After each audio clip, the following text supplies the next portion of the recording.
ស្វែងយល់ពីបច្ចេកទេសងាយៗក្នុងការផលិតអរម៉ូនធម្មជាតិបាញ់លើដំណាំដែលចំណាយតិចនិងទទួលបានផលច្រើនចាការផលិតអរម៉ូនបែបធម្មជាតិនេះគឺមិនពិបាកនោះទេដែលលោកអ្នកអាចផលិតបានដោយខ្លួនឯងដោយគ្រាន់តែលោកអ្នកប្រើវត្ថុធាតុដើមងាយៗហើយវាអាចជួយជំរុញឲ្យដំណាំស្ទើរគ្រប់ប្រភេទមានសុខភាពល្អចេញផ្កាលឿនកាន់ផ្លែនិងចំណេញពេលដាំដុះនិងចំណាយតិចហើយលោកអ្នកក៏អាចទទួលបានផលច្រើនមិនគួរឲ្យជឿអ្នកជំនាញបានបញ្ជាក់ថាជាទូទៅគេអាចផលិតអរម៉ូនទឹកដោះគោឆៅនិងអរម៉ូនស៊ុតមាន់ដោយអរម៉ូនទឹកដោះគោឆៅ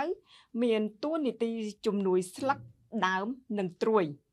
នឹងផ្ដល់ផលល្អដល់ដំណាំប្រភេទបន្លែស្លឹកនិងផ្កាចំណែកឯអរម៉ូនផលិតពីស៊ុតមាន់វិញអាចជួយជំរុញឲ្យដំណាំឆាប់ចេញផ្កាកាន់ផ្លែបានល្អហើយអនុគ្រោះចំពោះដំណាំហូបផ្លែដូចជាម្ទេសត្រប់ជាដើមចាបងប្អូនប្រិមិត្តទស្សនិកជនពាក់ព័ន្ធទៅនឹងវត្ថុធាតុដើមអរម៉ូនទឹកដោះគោឆៅ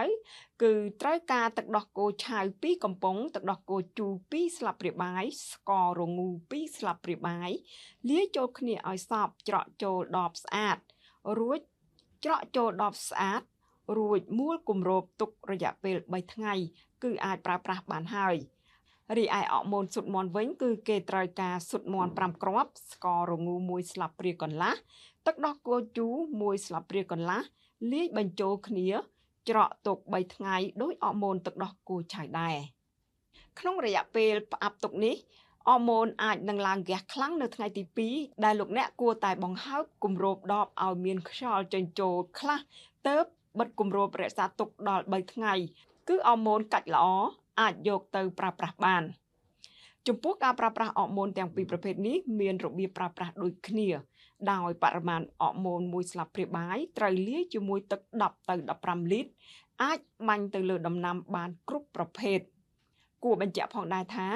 អរម៉ូនទឹកដោះគោដែលជំនួយដល់ដំណាំប្រភេទស្លឹកកសិករគួរប្រើប្រាស់ក្នុងរយៈពេល3ទៅ5ថ្ងៃម្ដង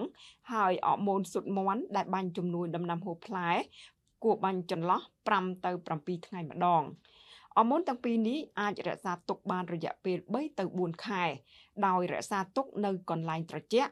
ឬនៅក្នុងទូទឹកកកចាប្រិមិត្តទស្សនិកជនជាទីគោរពបច្ចេកទេសផលិតអរម៉ូនធម្មជាតិបាញ់លើដំណាំដែលចំណាយដើមទុនតិច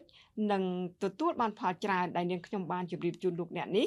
គឺជាវិធីងាយៗសម្រាប់ឲ្យលោកអ្នកយកមកអនុវត្តចាហើយនាងខ្ញុំក៏សូមបញ្ជាក់ផងដែរថាអត្ថបទដែលនាងខ្ញុំលើកយកមកជម្រាបជូនលោកអ្នកនៅពេលនេះគឺនាងខ្ញុំបានដកស្រង់ចេញពីគេហទំព័រ economy.ams.com.kh ចានៅពេលនេះដោយសារតែពេលវេលាមានកំណត់កម្មវិធីដំណាំនិងការដាំដុះដែលរៀបចំឡើងដោយវិទ្យុជាតិខេត្តកណ្ដាលក៏ឈានដល់ពេលបញ្ចប់នាងខ្ញុំក៏សូមជូនពរឲ្យលោកអ្នកជួបតែសំណាងល្អនិងមានសុខភាពល្អគ្រប់ក្រុមគ្រួសារ